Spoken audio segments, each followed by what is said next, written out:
ኢትዮጵያ አሁን እየሄደችበት ያለው አካሄድ ትክክለኛ ነው። ጃዋር ዝም ብሎ ነው የሚለፈልፈው እሱ መጀመሪያ የጸብ እንትን ዋናው ሊቀመንበር እሱ አልነበረ እና ከቅርብ ጊዜ ወዲህ ምስራቅ አፍሪካ ላይ እና ጥቦም ካልን የአፍሪካ ቀንድ ላይ የነበራትን የበላይነት እያጣች የመጣች ሀገር ነች የሚል የጃዋር አንዳንድ ሐሳቦች በነጠላ ሲታይ እውነትነት አላቸው። በርግጣው አንዳንድ ጊዜ መሰረት ያላቸው ነገሮች ያነሳና ይተቻል። ልክ ነው።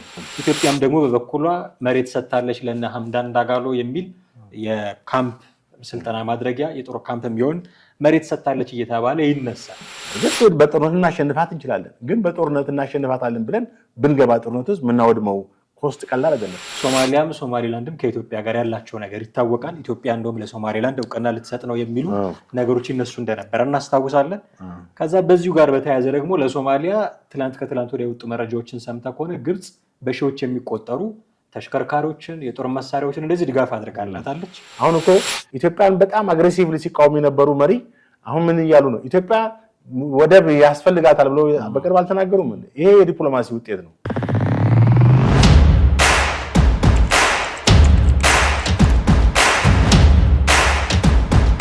ሰላም ጤና ይስጥልን። እንዴት አላችሁ ውድ ቤተሰቦቻችን? ዘኢትዮጵያ ቻናላችንን እየተከታተላችሁ ትገኛላችሁ። ጥላሁን አክሊሉና ማደገፋ ከእናንተ ጋር ቆይታ እናደርጋለን። የሰሞኑ የምስራቅ አፍሪካ ጉዳይ ትንሽ ትኩረት የሚስብ ነው። የሳውዲ የውጭ ጉዳይ ሚኒስትር ልዑል ፋይሰል ቢን ፋርሃን ሰሞኑን አዲስ አበባ ነበሩ። ከዛ ቀጥሎ ደግሞ ወደ አስመራ አቅንተዋል። ንግግሮች እያደረጉ ነው። ኢትዮጵያና ኤርትራ በመካከላቸው የተፈጠረውን ውጥረት ለማርገብ ጥረት እያደረገች ነው የሚሉ ጉዳዮች አሉ። ሌሎችም እነ የቱርኩ ፕሬዝዳንት ረሲብ ጣይብ ኤርዶሃን ተመሳሳይ ጥረቶችን እያደረጉ ነው። እነዚህ ጉዳዮች ምስራቅ አፍሪካ ላይ እዚህ ቀጠና ላይ ምን አይነት ተጽዕኖች ያሳድራሉ የሚለውን ጉዳይ ለመፈተሽ እንሞክራለን። ግብፅ፣ ሶማሊያ፣ ኢትዮጵያ፣ ሱዳን፣ የተባበሩት አረብ ኤሚሬትስ፣ ሳውዲ፣ ቱርክ እነዚህ ነገሮች ሁሉ የሚነካኩ ጉዳዮች ናቸው ያሉት። ኢትዮጵያ ይሄንን እንዴት ነው ሃንድል ማድረግ ያለባት የሚሉትን ጉዳዮች ነው እየነሳሳን ቆይታ የምናደርገው። አብራችሁን ትቆዩ ዘንድ የአክብሮት ግብዣችን ነው። ከኛ ጋር ሆኑ።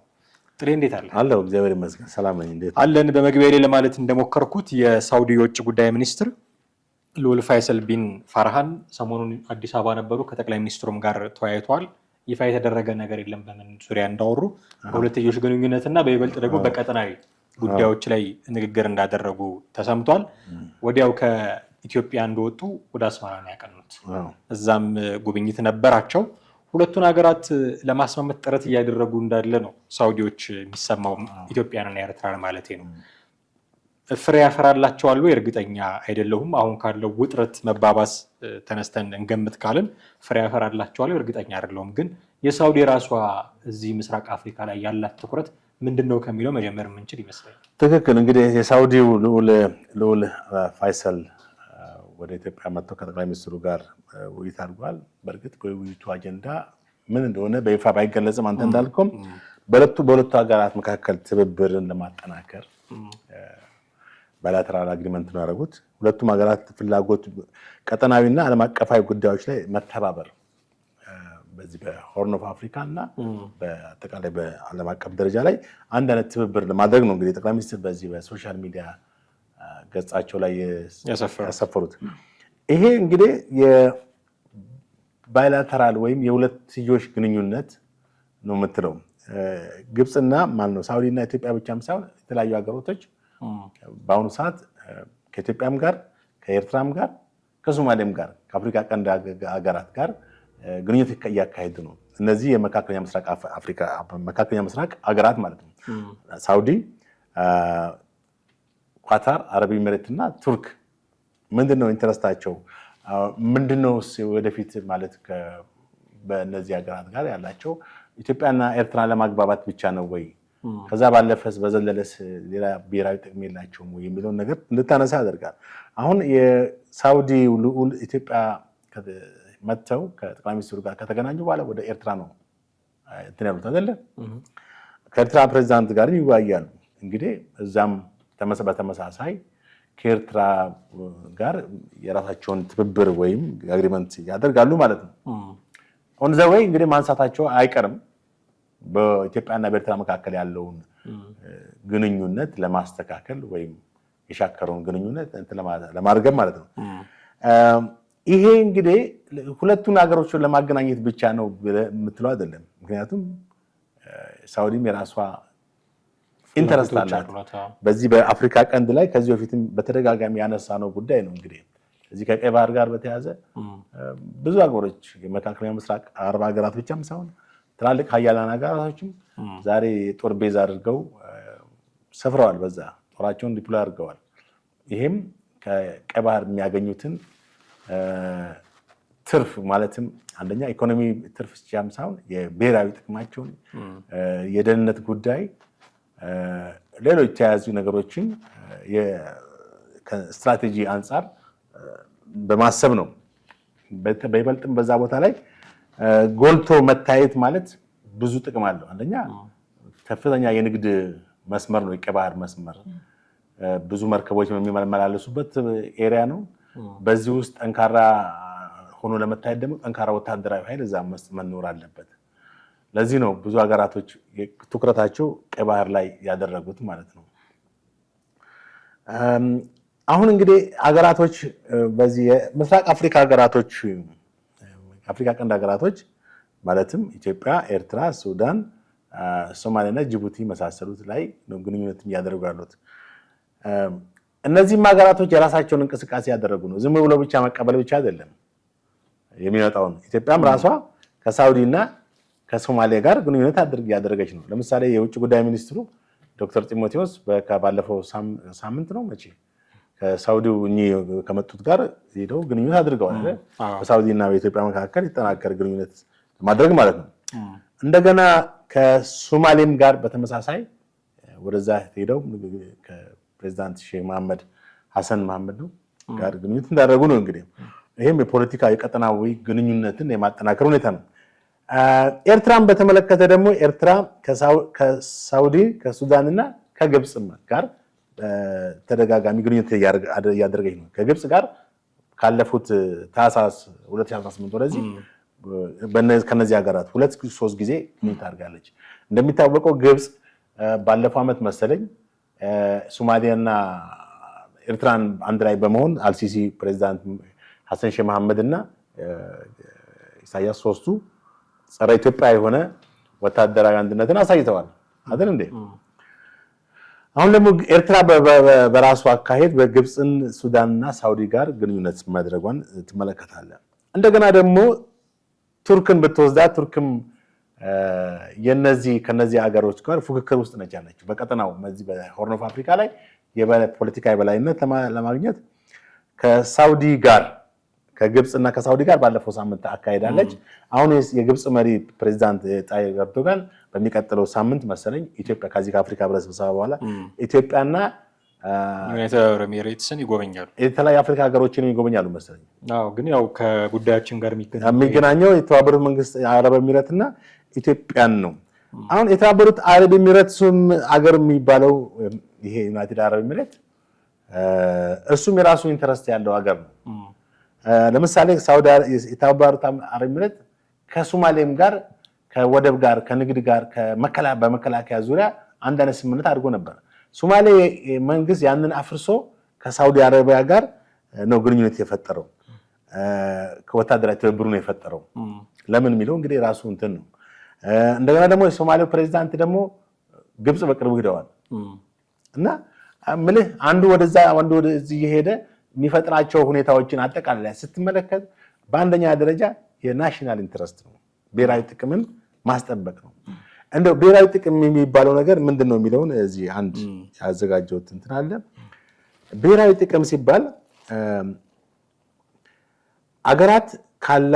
አንድ ሀገር ካላት ተለዋዋጭ መልክዓ ምድራዊ አቀማመጥ፣ የተፈጥሮ ሀብትና የህዝብ ቁጥር አንጻር የሚወስኑና አዲሱን ዓለም አቀፍ ስርዓት ለመዋጀት የሚተጋ ሲስተም ነው። በባህር በሳይበር እና በሌሎችም ዘርፎች የሚደረጉ ዓለም አቀፍ ፉክክሮችን በመረዳት በመንግስት ተቋማት ውጤታማነትና በዲፕሎማሲያዊ ተጽዕኖ ፈጣሪና የሀገር ሉዓላዊነትን ማስጠበቅ ዋነኛ ተግባር ነው ይላል። እዚህ ጋር የምትመለከተው ምንድን ነው? የዓለም ተለዋዋጭ ሁኔታን የዓለም ተቀያሪ ሁኔታን ሀገራት የሚሄዱበትን አቅጣጫ በማየት በመመልከት ከዛ ኮምፒቲሽን ውስጥ ላለመውጣት በዛ ኮምፒቲሽን ውስጥ ነጥሮ ለመውጣት አሸናፊ ለመሆን የሚካሄድ እንትን ነው። አሁን ምሳሌ ኢትዮጵያ ለምንድን ነው የቀይ ባህር ላይ አሁን በጣም ኢንተረስት እንትን ያደርገችው? ብዙ ሀገራቶች ወደ ቀይ ባህር እየመጡ ነው አይደል እንዴ? እኛ የበይ ተመልካቾች እየሆን ነው። ገባ? እኛ እዚህ በአጠገባችን ባለው ቀይ ባህር ሳንጠቀም ከትና ባህር አቋርጠው እየመጡ እዛ ጥዋቹን ያሰፈሩ ነው። ለዚህ ነው ኢትዮጵያ የባህር በር እንደሚያስፈልጋት አጽንኦት ሰጥታ በተደጋጋሚ የምትናገረው። ኖት ኦንሊ ኮመርሻል ነገሮች ብቻ የመርከብ ኢምፖርት ኤክስፖርት የእቃዎች መሸጥ ማስገባና ማስወጫ ብቻም ሳይሆን የህልውና ጉዳይ ነው። የአንድ ሀገር ሉዓላዊነትን የማጠናከር እና ወታደራዊ ኃይልንም የማጎልበት ሁኔታ ጋር የተያዘ ነው። ሌሎችም ሰፊ ነገሮች አሉ። አሁን የብሔራዊ ጥቅም የሚባለው ለምሳሌ ቁልፍ ነጥቦች ውስጥ አንዱ የጂኦስትራቴጂ ሁኔታ ነው። የጂኦስትራቴጂ ማለት ጂኦፖለቲካል ስትራቴጂካል ማለት ነው። ይሄንንም በዚህ ነገር ላይ ምሳሌ ጂኦፖለቲካ ማለት ከጂኦግራፊ ጋር የተያዘ ነው። በዛ ውስጥ ያለህን የመከላከያ የኢኮኖሚ ወታደር አቅም አሳይተ በዛ ነገር ላይ የራስን ጌን የምታደርግበት ነገር መሆን አለበት ማለት ነው። ወይ በባህር በር ወይ በዛ በሚካሄደው የንግድ እንትን ባይ ኤኒ ሚንስ እዛ ጋር ያለህን ኃይል ተጠቅመህ ያለህን ሪሶርስ ተጠቅመህ የጂኦ ስትራቴጂ ፓወርን መግለጽ መቻል ማለት ነው። ለምሳሌ ኢትዮጵያ አሁን የህዳሴው ግድብ ማለት የአባይን ግድብ ገድባለች። ይሄ ደግሞ የብሔራዊ ጥቅም አንዱ መገለጫችን ነው። ገብቷል። ለዛ ነው ግብጽ የምትለው በህዳሴው ግድብ ላይ ለምን ከእንትን አንጻር ነው። አሁን ውሃ ይጎልብኛል ምናምን አይደለም ጉዳዩ። እሱ ውሃው እንደማይነካ ታውቃለች። እያየችውም እኮ ነው። መች ተነካ? በተጨባጭ የታየ ነው። የሚነካ ቢሆን እስካሁን ይነካ ነበር አይደል? ግን የኢትዮጵያ ብሔራዊ ጥቅሟን ካስጠበቀች በአፍሪካ ቀን ጎልታ ትወጣለች። ከዛ በሌላ ብዙ ኃይልና ጡንቻ ይኖራታል የሚል ነው። ይሄን ደግሞ ግብጾች አይፈልጉትም። ሁልጊዜ ኢትዮጵያ ተደቁሳ ዝቅ ብላ እንድትኖር ነው የሚፈልጉት። ሌላው ከዚህ ጋር የምናያይዘው ስትራቴጂ ነው። ብሔራዊ ጥቅምን ከዓለም አቀፍ ተጨባጭ ሁኔታ ጋር በማገናዘብ ያለህን የተፈጥሮ ሀብት ያለህን ሪሶርስ መጠቀም መቻል ማለት ነው። ሌላ ደግሞ ብሔራዊ ጥቅም ከስትራቴጂ ዝም ብሎ ብሔራዊ ጥቅም አይባልም። ብሔራዊ ጥቅም ስትራቴጂያዊ ነገሮችን ቤዝ አድርገን ነው። እንዴት ነው ብሔራዊ ጥቅሜን ማገኝ የምችለው የሚለው ነው። ስትራቴጂካዊ ጥቅምን ያስከትላል። ስትራቴጂካዊ ጥቅም ማለት ወይም ስትራቴጂክ ኢንተረስት ማለት ለአንድ ሀገር የረጅም ጊዜ ህልውና፣ ደህንነት፣ ብልጽግናና የኃይል የበላይነትን ማስከበሪያ ተብሎ የሚተለም የፖለቲካ የኢኮኖሚና ወታደራዊ ግብ ነው። መዳረሻ ነው ማለት ነው። አቺቭ የምታደርገው እዛ ብሔራዊ ጥቅምን ስትራቴጂዎችን ስትነድፍ ነው። ስትራቴጂዎችን ሴት ስታደርግ ነው፣ ስታስቀምጥ ነው። ምን አይነት ስትራቴጂ? በስትራቴጂ ውስጥ ዋና ዋና የሚባሉት አንድ 4 ነጥቦች አሉ። እነዚህም የረጅም ጊዜ ራዕይ ማስቀመጥ፣ ሁለተኛ የኃይል መገለጫ። የኃይል መገለጫ ማለት የብሔራዊ ደህንነትን፣ የኢኮኖሚ ጥንካሬና ቅድም ያልኩት የጂኦፖለቲካ አቅምን ማጎልበት ነው። በሶስተኛ ደረጃ የተቀናጀ አቅጣጫ። የተቀናጀ አቅጣጫ ማለት የተበታተነ እንቅስቃሴን በመቀነስ አንድ ወጥ የሆነ ስትራቴጂካዊ ነገሮችን ማስቀመጥ ነው። እንግዲህ አራተኛው ቅድመ ግንዛቤ ሁኔታዎችን ማስቀመጥ ነው። ይህን ስትራቴጂ ባስቀምጥ ምን ወደፊቱ እንትን እንዴት ይሆናል የሚለውን ነገር እንትን ማለት ይችላል። ከዚህ አንጻር ለምሳሌ አሁን ኢትዮጵያ ስትራቴጂዎችን በማስቀመጥ ብሔራዊ ጥቅሟን ማረጋገጥ ትችላለች ነው። አሜሪካን መሰረት ሁልጊዜ የአሜሪካን የውጭ ፖሊሲን ተመልከተው። የውጭ ፖሊሲው ላይ አሜሪካ አትናትልም። ለምሳሌ የአንድ ሀገር አምባገነን መንግስት እንደዚህ ያደረገ ብላ ያንን በምትወርበት ሰዓት መጀመሪያ ብሔራዊ ጥቅሟን የምታስጠብቀው ማለት ብሔራዊ ናሽናል ኢንተረስቷን ነው የምታስጠብቀው። ይሄ ሀገር ሄጄ ለዛ ሀገር ሰላም ሰራዊት በምልክበት ሰዓት የሚወጣ ወጪ አለ፣ ኮስት አለ። ጌን አደርጋለሁ ወይ የሚለውን ታስባለች። ለምሳሌ ኢራቅን ስትወር ኩዌት የዛሬ 20-30 ዓመት ነው አሜሪካን ያንን ሁሉ ቢሊዮን ብር አውጥታ ነው እንግዲህ ጦር ሰራዊቱን ወደዛ ያላከችው አይደለ? ኢቭን ኩዌት መክፈል እንደምትችል ስለምታውቅ ነው ኩዌትን እያስከፈለቻት ነው ባይዞ አሁንም ድረስ ወደ ትሪሊየን ደርሷል፣ ትሪሊየን ዶላር እና ኢቭን እነ ቬኔዙዌላ አሁን በቅርቡ ማን ፕሬዝዳንት ኒኮላስ ማዱሮ የሚባሉ ሰውዬን አፍና ወስዳለች አይደል? አንጋርጋ እኚህ ሰው የስቶስ ቬኔዙዌላ በዓለም በነዳጅ ሪዘርቭ አንደኛ ነች፣ ከሳውዲ ትበልጣለች። የነዳጅ ሀብታም ነው። ደህና ቆርቋሳ አገር ብትሆን ዞር ብላ ማታያትም። ብሔራዊ ጥቅሟን አይታ ነው። እርግጥ እኛ አሁን እንደ አሜሪካ ሀያል ስላሉን የሰው ሀገርም የመውረርም የማለትም አቅምም የለን፣ ዓለም አቀፍ እንትኑም አይፈቅድልንም። ከዚህ ጋር ተያይዞ እንደው ካነሳኸው አይቀር የየትኛውን ሳይድ እንደምትደግፍ ትነግረኛለህ። አሁን እንግዲህ የብሔራዊ ጥቅምን እያነሳን ስለሆነ ማለት ነው።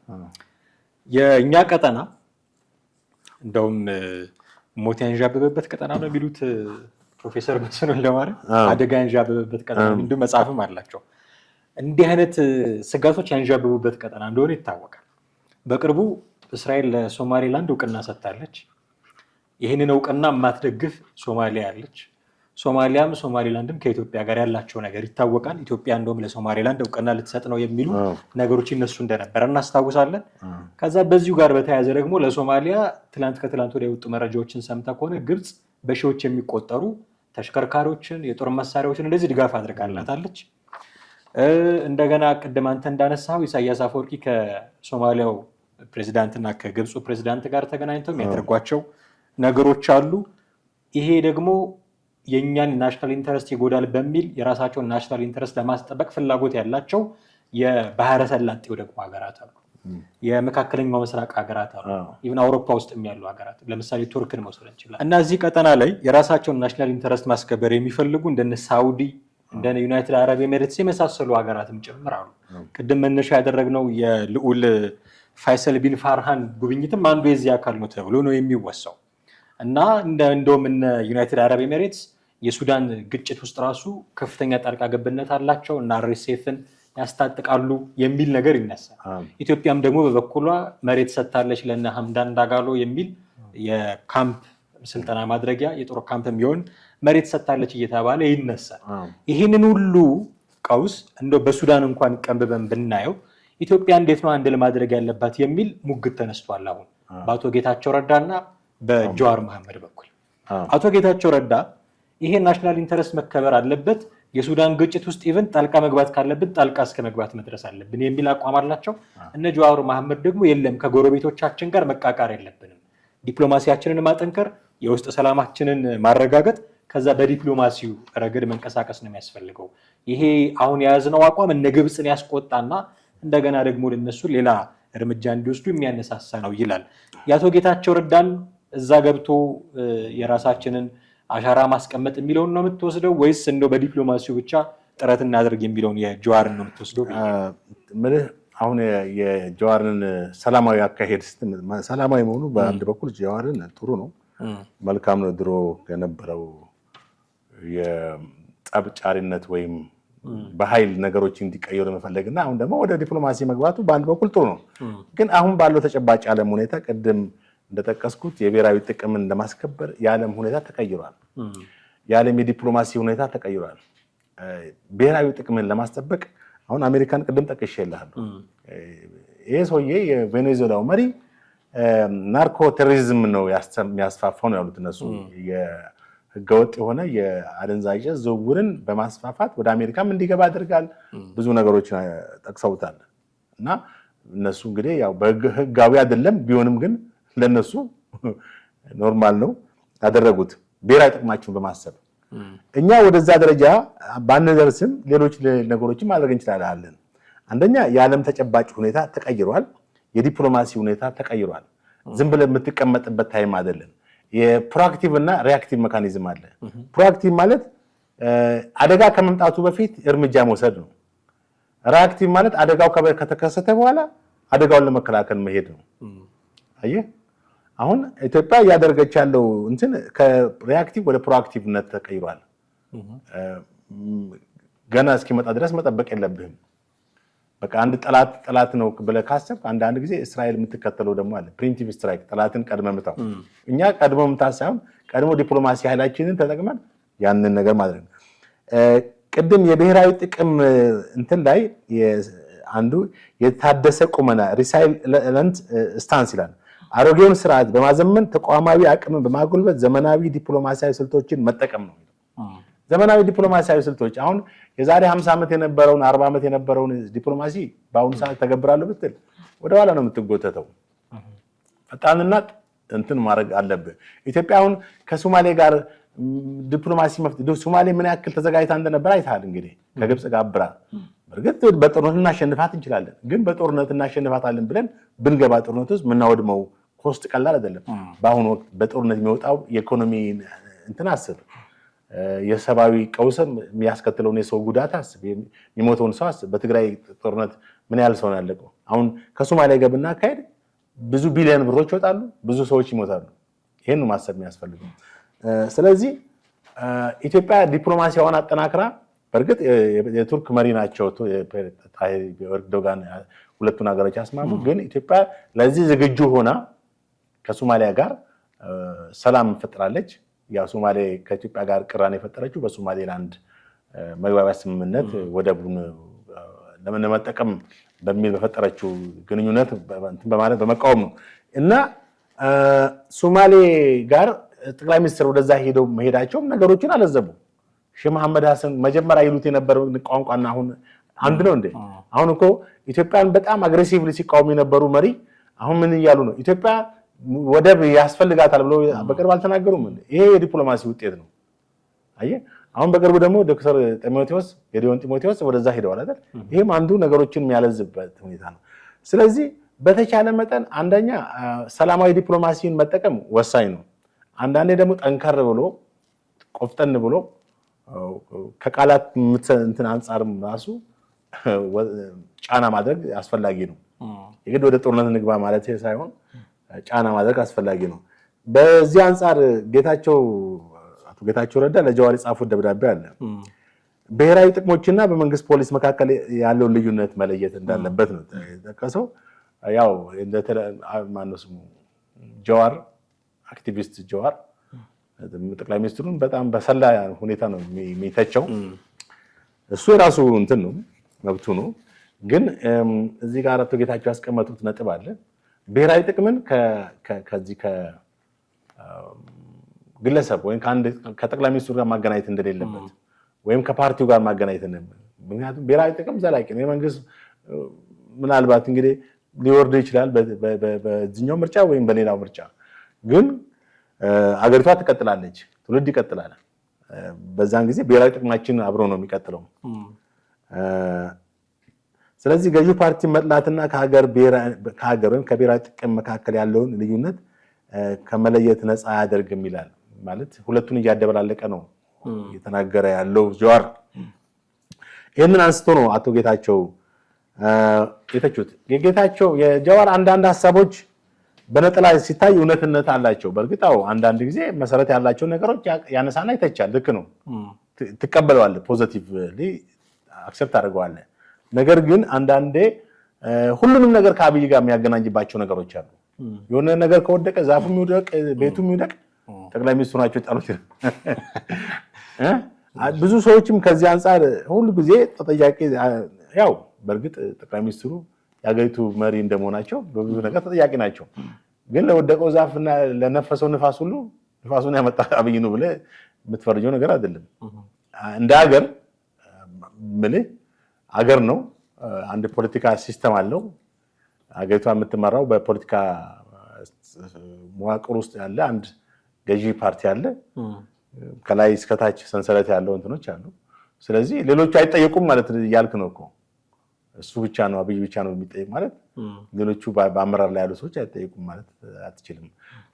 ዞሮ ዞሮ ምን መልካም ነገሮች አለው ማለት ለኢትዮጵያ ምን ፋይዳ ነገር አለው የሚለው ነገር ደግሞ ከዛ ነገር መነጥልና አቶ ጌታቸው እንዳሉት ሰፓሬትሊ ማየት ከመዋቅርና ከስትራቴጂ የተነቀሉ እውነታዎችን በቀላሉ ወደ ተሳሳተ እንትን ይከታሉ ማለት ከስትራቴጂ ማለት ቅድም የስትራቴጂን ጥቅም አይተናል። እንግዲህ ስትራቴጂ ማለት ከአንድ ብሔራዊ ጥቅምን ለማስከበር የምትከተለው አቺቭ ለማድረግ ግብን አቺቭ ለማድረግ ኢትዮጵያ ምን አይነት ስትራቴጂዎችን ነው ብሔራዊ ጥቅሟን ስትራቴጂን ዝም ብሎ አይነደፍም እና ያም ታቅዶ በጣም ስትራቴጂስቶች አሉ። ከዛ አንፃር ራስን ለብሔራዊ ደህንነትና ለስልታዊ ጥቅሞች ማለት ዞሮ ዞሮ ብሔራዊ ጥቅም ማለት ነው። ከዚህ አንጻር አትመዝነውም እያለ ነው አቶ ጌታቸው ጀዋር እንደዛ ያሉት ነው። እና የሞራል የበላይነት ለመያዝ ስሜታዊ እርካታና ስትራቴጂ ማለት ስሜታዊ እርካታና ስትራቴጂ ግን አይደለም። ስሜታዊ እርካታ ማለት በቃ የሆነ ጠቅላይ ሚኒስትሩን በመጻፍና በመተቸት መርካት አይነት ነገር ነው። የሆነ በቃ ዝም ብሎ መተቸት የመቃወም መንፈስ አለ አይደል? መልካም ቢሰራም አንዳንድ ሰው ዝም ብሎ ግራውንዱ በቃ የመቃወም ሁኔታ። ስለዚህ አሁን ጠቅላይ ሚኒስትሩ በዚህች ሀገር ላይ ፈለገ መልካም ቢሰሩ ጀዋር የሚቃወም የሚደግፍበት ምክንያት ምንም የለም። አሁን ሳስበው በቃ አንዴ የመቃወም መንፈስ ሲስተም ውስጥ የገባ ይመስለኛል። እና ነገር ግን ስትራቴጂካዊ ግን አይደለም ብለውታል። ፖሊሲን መተቸት ተገቢ ነው ይላል። ማለት ፖሊሲ ሊተች ይችላል፣ ግን ይሄ ፖሊሲ ዝም ብሎ በግርድፉ መተቸት ሳይሆን የፖሊሲውን አቅጣጫ ሁኔታ አይተህ መተቸት ይችላል። ከብሔራዊ ጥቅማችን አንጻር ከሆነ ግን ብሔራዊ ጥቅማችን ማየት ያስፈልጋል። አሁን እሱ ያነሳው ምንድነው ከሱዳን ጋር ያጋጭናል። ሱዳን እኮ በአሁኑ ሰዓት እምልህ በብዙ መንገድ ከኢትዮጵያ ጋር የሚያገናኛት ነገር አለ። አንደኛ በድንበር፣ ሁለተኛ በአባይ፣ ሶስተኛ ደረጃ ደግሞ ከዚህ ከግብጽ ጋር ያላት ነገር በተለይ ደግሞ ከግብጽ ጋር ሱዳንን አሁን አንፈልግም ከሱዳን ጋር ዝም ብለን እንቀመጥ ብንል ሱዳን እኮ በውጭ ኃይሎች በተለይ በግብጽ እና በሌሎች ቅድም በጠቀስናቸው እንትኖች ጋር በሚያኖራት እንትን ፎርዋርድ እያደረገች በጣም እኛ ልንይዛት በማንችልበት ደረጃ ልታፈነግጥ ትችላለች። አሁን ሶማሌን ውሰድ። ሶማሌ ከስንት አረብ ሀገሮች ጋር ነው ኮኔክት እያደረገ ያለው? ለምን ይመስላል? ስትራቴጂ እኮ ነው። በቃ ብሔራዊ ጥቅሙን እኮ ነው ለማስከበር እኮ ነው ያለውን ኃይል እያጠናከረ እኮ ነው። ከዓለም አቀፍ ተጨባጭ ሁኔታ አንጻር አንዴ ኳታርን ሲተው አሁን ከማን ዩናይትድ አረብ ኤሚሬት ጋር የነበረውን ግንኙነት ሲተው ከኳታር ጋር ሲጀምር ከሳውዲ ጋር የሚያዋጣው ነው ቱ ዘ ቤስት ነው ይሄድ ያለው። ኢትዮጵያም ሁልጊዜ ቱ ዘ ቤስት ነው መሄድ ያለባት። ይሄ ደግሞ የዓለምን ተጨባጭ ወይም ግሎቡን አጠቃላይ የዓለም አቀፋዊ ሁኔታዎችን የተከተልክ የምትሄድበት ነው። ዝም ብዬ ሰላማዊ ነገር ነው ብዬ ላንቀላፋ ካልክ ትበላለህ። ያው አንድ ተረት አለ ያው ተኝቶ የተበላውን ሳምንት ነበር። ያው እንደዛ እንደመሆን ማለት ነው። አብላኝ ያለም አብላኝ ያለ በላ አውጣኝ ያለ ወጣ አብላኝ ያለ በላ የቀረ ተበላ አይነት ነገር ነው። በቃ ግጥሙን አሁን እንደዛ ላለመሆኑ ገባ። ኢትዮጵያ ሁሉ ጊዜ አሁንም የጀመረችው ዲፕሎማሲ አሁን ባለፉት ዓመታት ግብጾች በጣም ርቀውን ሄደው ነበር ታውቃለህ አይደል? በዲፕሎማሲ በተባበሩት መንግስታት፣ በዋይት ሃውስ፣ በአፍሪካ ህብረት፣ በአረብ ሊግ በሁሉም እነሱ ቀድመው ይከሱናል። ትራምፕ ከየት አምጥቶ ነው ይሄን ሁሉ ኢትዮጵያ ግብጽን ለማስራብ ነው ህዳሴው ግድብ የግብጽን ውሃ አቋርጣል ምናምን የተገነባው በእኛ ነው የሚለፈልፈው? ከየት አምጥቶ ነው? ግብጾች በሚያካሂዱት ነው እኮ እውነታውን ፋይል አገላብጦ ነው ትራምፕ አሜሪካን ማስረጃ አንጣሉ። ማን ነው አንድ ጋር እንትን አለ አይደል? አንድ አርቲስት ቴድሮስ መሰለኝ ቴድሮስ መኮንን ተሾመ ሴባስቶፖል። እኔ በጣም ደስ ያለኝ እንትን ነው ደረሰኝ ያምጡ አለው። ትክክል ደረሰኝ እንኳን ባይሆን ዶክመንት ይኖራል። ውል የአሜሪካ ስትል ደረሰኝ የምትለው ታስቃለች። እና ይሄ ሁሉ ከግብጾች የቃረሙት ነው የምትለው አንተ? ከግብጾች የቃረሙት ነው ትራምፕ ነው የምትለው? አሪሽ ነው። ይሄ እኮ ግልጽ ነው ምልህ። እርግጠኛ ባልሆንም እንግዲህ ወይም ብዙም ሰው እርግጠኛ ባይሆን የዛሬ ስንት ዓመት ጉቦ ወስዷል ይባላል ትራምፕ። እውነትም ከፕሬዚዳንት ማለት ከግብጽ ያኛው ተረጋገጠ እኮ ተፈረደበት አይደል? ሴናተር ታዲያ ይሄ ራሱ ቀላል ነው። ሁሉ ርቀት ትሄዳለች ዲፕሎማሲዋ ፌል ቢያደርግ አሁን እኮ ግብጽ እኮ ለኢትዮጵያ ተኛለች ማለት አትችልም። ከሶማሊያ ጋር እንደዚህ ሽርጉድ የምታደርገው ምንድን ነው? ለሶማሊያ አስባ መስለም ነው? ሶማሌ እንዲያድግ መስሎ ነው ወይስ ሶማሌ ላይ ያለውን አልሸባብን ለማስወገድ ሶማሌን ለማረጋጋት መስሎ አይደለም። ከኢትዮጵያ ላይ እኮ ፎከስ ነው። ለምን ሶማሌ ኢትዮጵያ ጎረቤት እንደሆነች ይታወቃል። ኢትዮጵያ ባህር በር ላይ ይታወቃል። ስለዚህ ባህር በሩን ተጠቅማ ሌላ ነገሮች ኢኮኖሚካሊ ተጠቃሚ እንዳትሆን የማድረግ ተጽዕኖ ነው። ብዙ ነገሮች አሉ እና ኢትዮጵያ አሁን እየሄደችበት ያለው አካሄድ ትክክለኛ ነው። ጃዋር ዝም ብሎ ነው የሚለፈልፈው። እሱ መጀመሪያ የጸብ እንትን ዋናው ሊቀመንበር እሷ ነበር። አሁን የጸብ ሊቀመንበር አሁን ዲፕሎማሲ የሚለው ታዲያ በመንጫ በለው በምን በለው እንዴ ይደረሳል እንዴ ታሪክ በመንጫ በለው በምን ብለው ሲያውጅ ነው። ከጠቅላይ ሚኒስትር አብይ ጋር እጅና ጓንት የነበረ እሷ ነበር። አሁን የፖለቲካ ስልጣን ስላጣ ወይም የራሱን ጥቅሞች ስላጣ ሌላም ነገር ስላጣ ብቻ የሆነ የተከፋበት ነገር ስላለ ነው እንጂ አሁን እንደው እሱ እንደው የራሴም ኮመንት ነው። ስልጣን እሰጥሃለሁ ብሎ ባንዴ እኮ ነው ረግቦ ወደ ኢትዮጵያ ስልጣን ቢሰጠው ትችቱን ያቆማል። ይሄ ነው በጣም ኢትዮጵያ ውስጥ አሁን ያስቸገረው ነገር ይሄ ነው። ምን ሰዎች ስልጣን ሲሰጣቸው የሚያንቆለጳጳሱበት ከስልጣን ሲወገዱ ደግሞ የሚሳደቡበት ቅድም በአቶ ገዱ ተናግረናል። እንዴ ዝም ማለት እኮ ትልቅ ነገር እኮ ዲሰንት መሆኑ አንደኛም በቃ በዝምታ ትከበራለህ። ዝም በማለት በመናገር በአሁኑ ሰዓት ውርደት ነው እየመጣሉ እኮ በተለያየ እንደው ከዚህ ይሄንን ጉዳይ ለመጠቅለል አንድ ጥያቄ ብቻ ላንሳትል፣ ምናልባት ባጭሩ ትመልስልኛለህ። ከዚህ በፊት ኦኬ ይሄ ለውጡ እንቅስቃሴ ከመምጣቱ በፊት በተለይም ጠቅላይ ሚኒስትር መለስ ዜናዊ እያሉ ሱዳን ራሱ የኢትዮጵያ ደጋፊ ነበረች ከህዳሴው ግድብ አንጻር። ያው እሷ ብዙም አቋም የላትም፣ ወደ ግብፅም ወደ ኢትዮጵያ ትላለች። ግን ሞሮፍ ወደኛ የማዘንበል አይነት ስትራቴጂ ስታሳይ እናስታውሳለን። ሶማሊያ ላይም የሰላም አስከባሪ ልዑክ ስንልክ በበጎ ፊት ነበረ የሚቀበሉን። አሁን ግን እንደው ይውጡልን አይነት ጥያቄ ሁሉ አንስተው ነበረ። በኋላ ነው በስምምነት የተፈታው እና ከቅርብ ጊዜ ወዲህ ምስራቅ አፍሪካ ላይ እና ጥበውም ካልን የአፍሪካ ቀንድ ላይ የነበራትን የበላይነት እያጣች የመጣች ሀገር ነች የሚል ብዙ ትችቶች ይነሱባታል፣ ኢትዮጵያን ማለት ነው። ለዚህ ደግሞ ትልቁ መነሻ የሆነው ኢንተርናል ኮንፍሊክቱ ነው፣ ሀገር ውስጥ ያለው ኮንፍሊክት ነው። እሱን ሴትል ሳናደርግ አሁን አንተ በምትለው ደረጃም ዲፕሎማሲያችን ትልቅ ደረጃ ይደርሳል ተብሎ መገመት አስቸጋሪ ነው የሚል ኮሜንት በተደጋጋሚ ይነሳል። ምን ያህል እውነት ነው? ምናልባት ያለፈውንና የአሁኑን ጊዜ አነጻጽርን ኢትዮጵያ አሁን ያለችበትን እሱ ሁኔታ መገምገም አንችልም።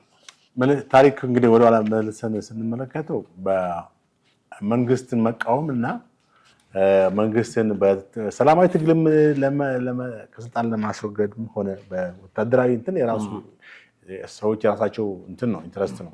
የትኛው ነው የሚሻለው የሚለውን ደግሞ የሚታወቅ ነው። መቼም ሰላማዊ ትግል መሰለ ነገር እያለ በጠመንጃ አፈሙዝ ለመታገል መሞከር ሌላ ነገር ነው። አሁን ከዚህ አንጻር በኢትዮጵያ ውስጥ ብዙ ተቃዋሚዎች አሉ።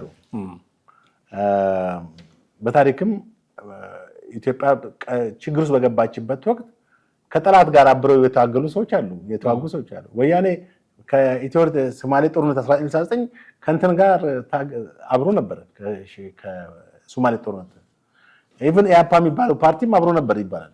ይሄ እንግዲህ በጣም ታሪካዊ የታሪክ አተላ መሆን ማለት ነው። ዛሬም ድረስ የሚነገር ማንነትን በደንብ ያሳውቃል።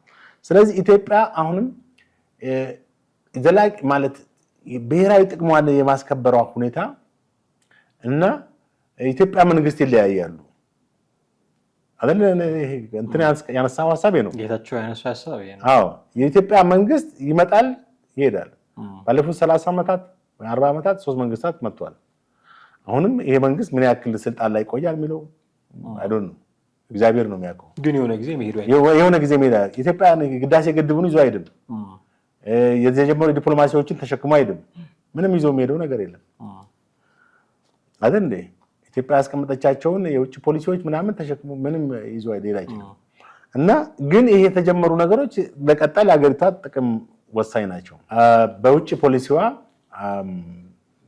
አንተ እንዳልከው ጠንካራ የሆነ ወይም ጎልታ ልትወጣ አልቻለችም። በሁለት መንገድ ነው የምንመለከተው።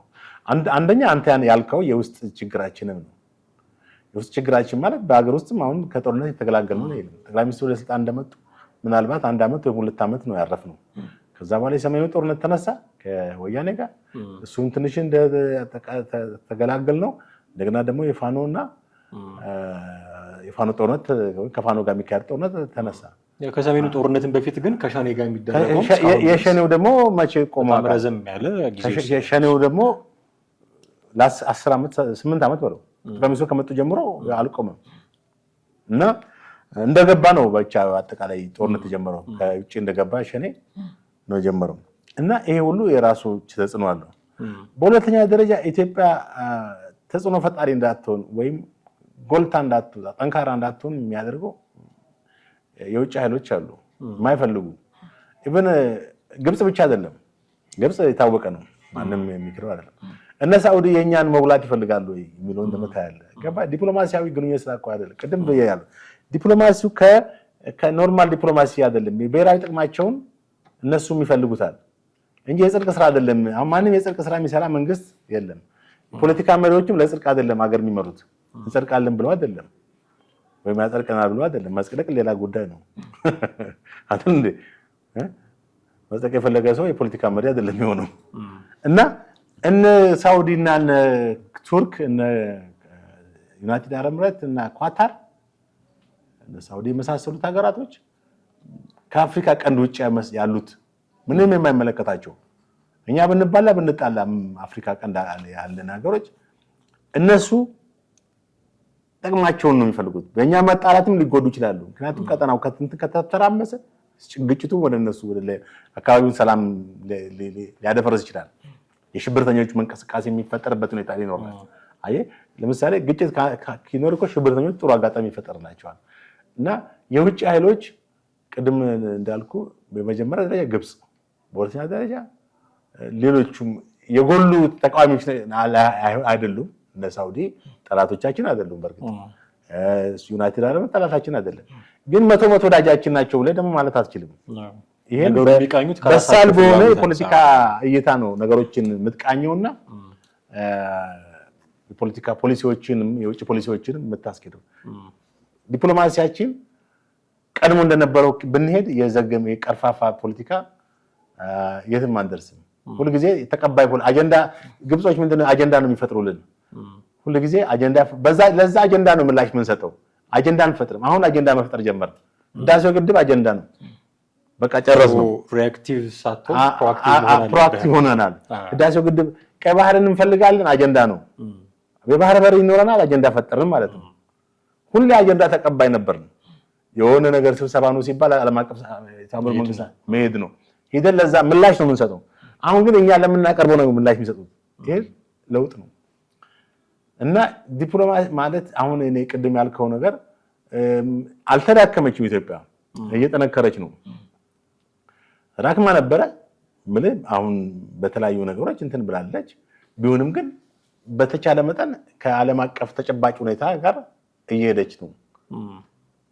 እዚህ ጋር ከሳውዲ ጋር እንገናኛለን፣ እዛ ጋር ከሶማሊያ ጋር፣ እዚህ ጋር ከቱርክ ጋር፣ እዚህ ጋር ከምንትና ጋር ይቆ አብሮ መሄድን የሚያሳይ። በጣም አሪፍ እጅግ አድርጌ ያመሰግናለሁ ጥሌ። ውድ ቤተሰቦቻችን እናንተም ከኛ ጋር ነበራችሁ ቆይታ እጅግ አድርገን እናመሰግናችኋለን። በርካታ ነገሮችን አንስተናል። እናንተ ሐሳብ አስተያየት ምንድነው የሚለውን ብታጋሩን ደስ ይለናል። በተለመደው መንገድ ልትጽፉልን ልትደውሉን ትችላላችሁ። ይህን ሁሉ ግን ስለምታደርጉ አስቀድመን እናመሰግናችኋለን። ጥላሁንና አማሃ ከእናንተ ጋር ቆይታ አደረግን። በሚቀጥለው ጊዜ በሌላ ርዕሰ ጉዳይ እንጠብቃችኋለን። ጤና ይስጥልኝ።